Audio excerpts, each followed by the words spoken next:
Rambam, the laws of the Holy Temple, which we're eagerly anticipating building the third and final Holy Temple. So we got to know the laws. Bias Hamikdash, these are the laws of coming into the sanctuary and, who can come, when they can come, in what fashion they can come, being that it's a holy place. And anything in holiness, the greater the holiness, the greater the restriction, right? As we've learned that concept. Okay, it is a positive commandment for a kohen, a priest, who serves in the temple to sanctify his hands and feet and afterwards perform the service, as it states. And Aaron and his sons will wash their hands and their feet from it. From it is the kior, which is next.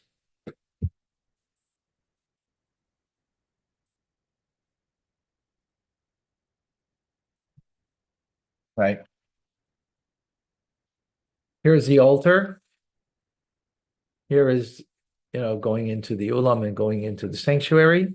And here is the wash basin where there was spigots of water that water would come from, and that their hands and feet would be washed. Right.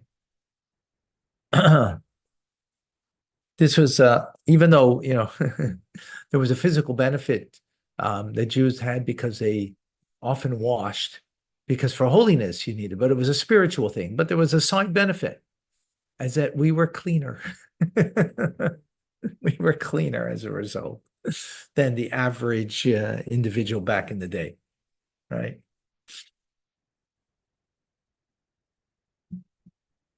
And that's why maybe the term, and this is my thought, it says cleanliness is next to godliness.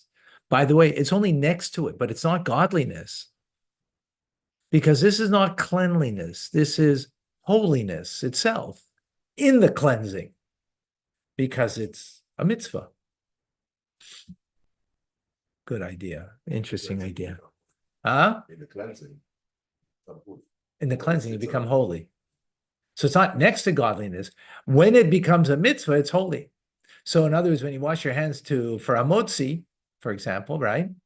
That's not cleanliness next to godliness. Being that it's a mitzvah, it is holiness itself. Right.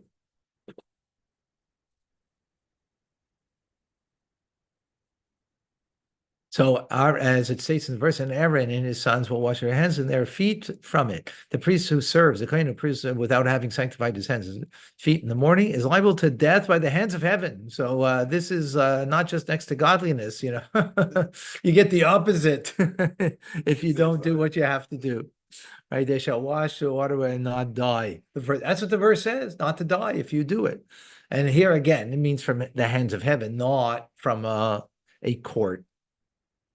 Their service, whether that of the high priest, the kohen gadol, the ordinary kohen, is invalid. So there's two things here. There's the consequence of the person if they don't wash, but then there's, let's say they didn't wash their hands and feet and they did the service, right? They brought an offering. They brought the meal offering, or they brought, whatever, a peace offering. It's invalid. The service itself is invalid, let alone that they're liable for the death by the hands of heaven. By the way, that's only if they did it willfully, not inadvertently. If they did it inadvertently, then you wouldn't get that, right? You were mistaken. But if you purposely did that, that's when you would be punishable or liable. And that, of course, as we've said many times, I'll say it again, that's actually, no, that's without witnesses. Sorry. No witnesses needed there. God knows your intent.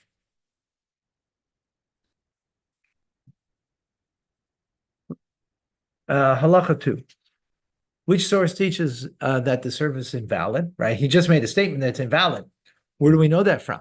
As it states also in Exodus, it will be eternal statute for him and generations in regard to the kohen's garments. Also uses the expression an eternal statute, In other words, the garments that they have to wear.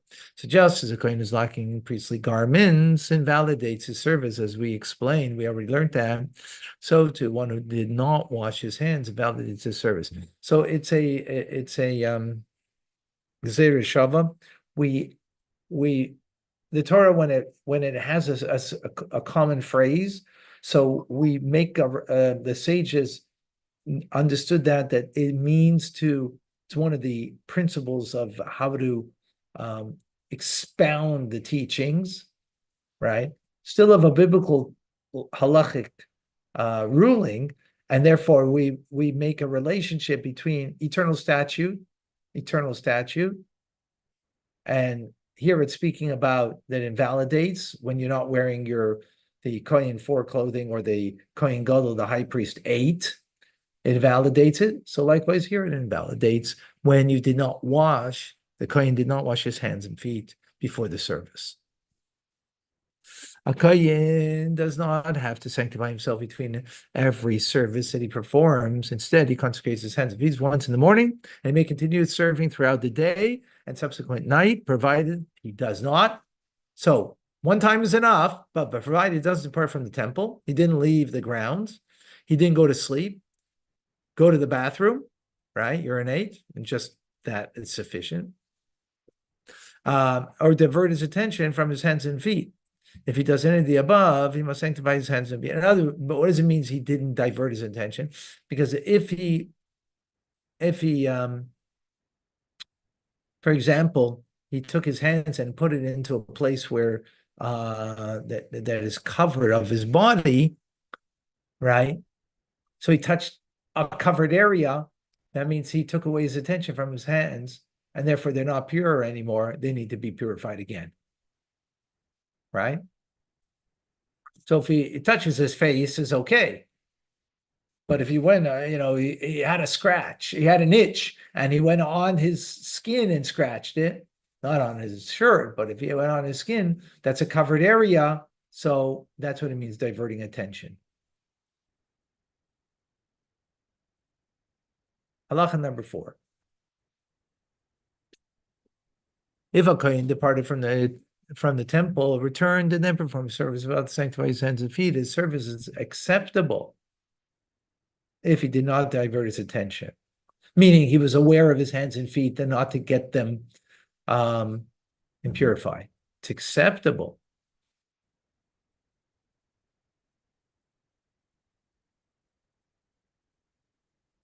Aha.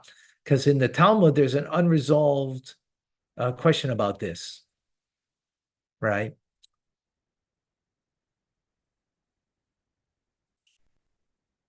So the Rambam is ruling lenient. The general principle was followed in the temple. No person would enter the temple courtyard to perform service unless he immersed in the mikvah, even though he was ritually pure.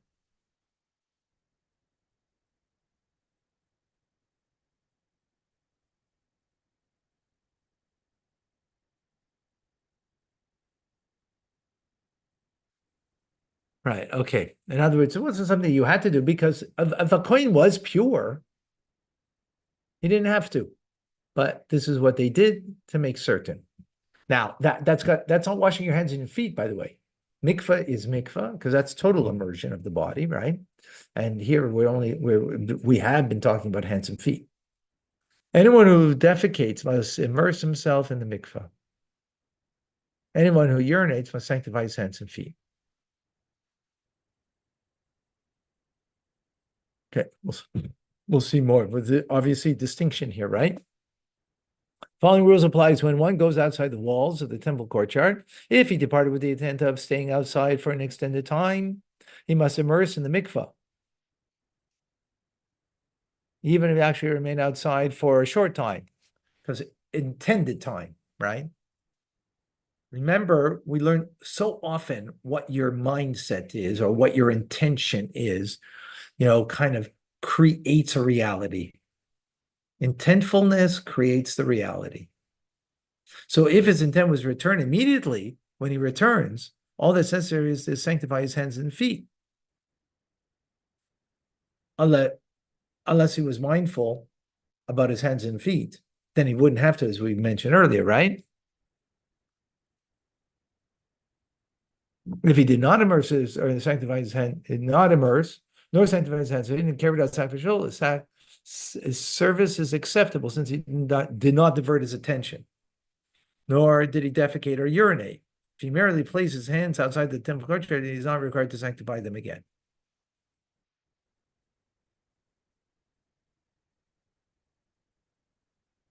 Aha. Wait a second.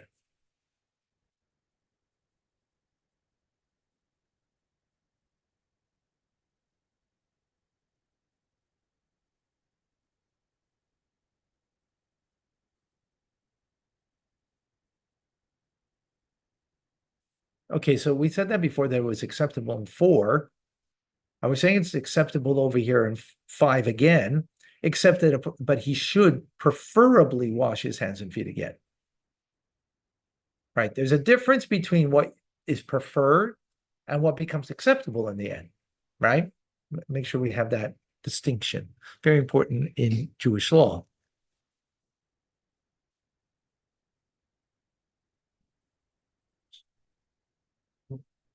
Halacha number 6. We're good? All right. No, you're great. Okay. If only a person's hands become ritually impure, he may immerse them and they are ritually pure. He need not sanctify them again.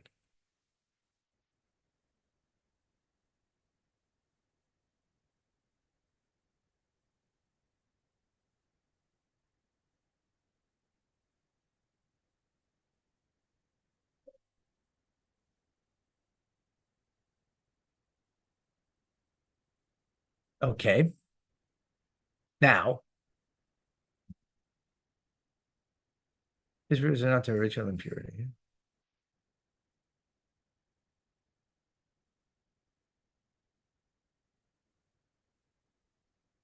This is like a rabbinic law about ritual impurity, not biblical law. That only relates to the hands.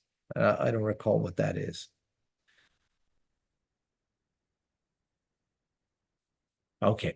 If his body became impure because he partook of impure foods or drank impure beverages and immersed himself, even though he does not have to wait until nightfall to become ritually pure, he must sanctify his hands and feet after immersing himself. For everyone who immerses himself must sanctify his hands and feet before serving. If he did not sanctify his hands and feet, his service is not desecrated since he did not divert his attention. That's as long as he didn't divert. So he had to go to the mikvah, but he didn't wash his hands and feet afterwards, which you should. If he didn't divert his attention, he was always aware, but they became ritually impure. His body became ritually impure, not just his hands. How? Because he drank something that was ritually impure, or ate something that's ritually impure.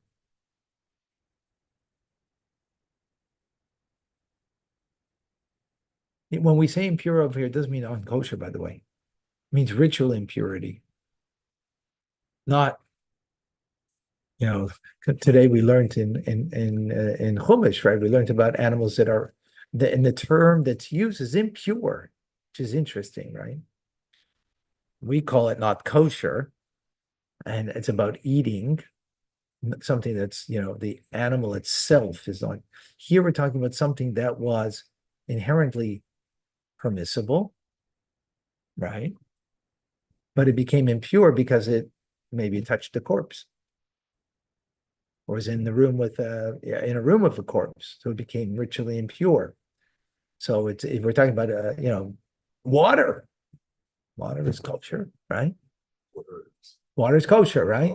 But what if it wasn't? What if it was an open bottle in a room where there's a corpse? Well, yeah, well, no, it doesn't. I don't think no, that doesn't get it touched the corpse, right? The bottle. So the water becomes impure, right? Now the Kohen drank it. He becomes impure. I don't know if I have all the precise details there properly, but and that which he becomes impure. So that's what we're talking about, right? So he has to go to the mikvah. Otherwise, he can't serve because he's impure, spiritually impure. But he doesn't have to wait until nightfall to become ritually pure. Right? Because it's only food. It's not he touched the corpse. Then that's 7 days for him. Or he's in the room with a corpse. Or even a carcass of an animal. That's a day till nightfall. But here, because it's only eating, drinking, so it's only okay. A lot of ties in with today's Tanya. Look at that. We have Chumash Tanya and Tanya. What was Tanya? Look at the detail. What were we saying, Tanya? 613 lights that animate the world because 613 commandments of God, will of God. But then the will of God is then becomes fragmented into sparks, from rays to sparks, and sparks are ad infinitum because you got so many different halachas that are, even though the Rambam has it's only 14 volumes and sort of limited, but it's not, because each one there's more details of details of details of details depending on the issue at hand.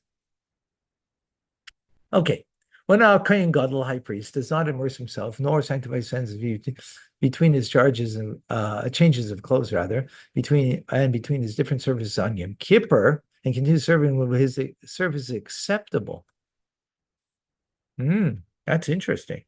The rationale is that, right, Yom Kippur, holiest day of the year, and he goes into the Holy of Holies, right, 4 times.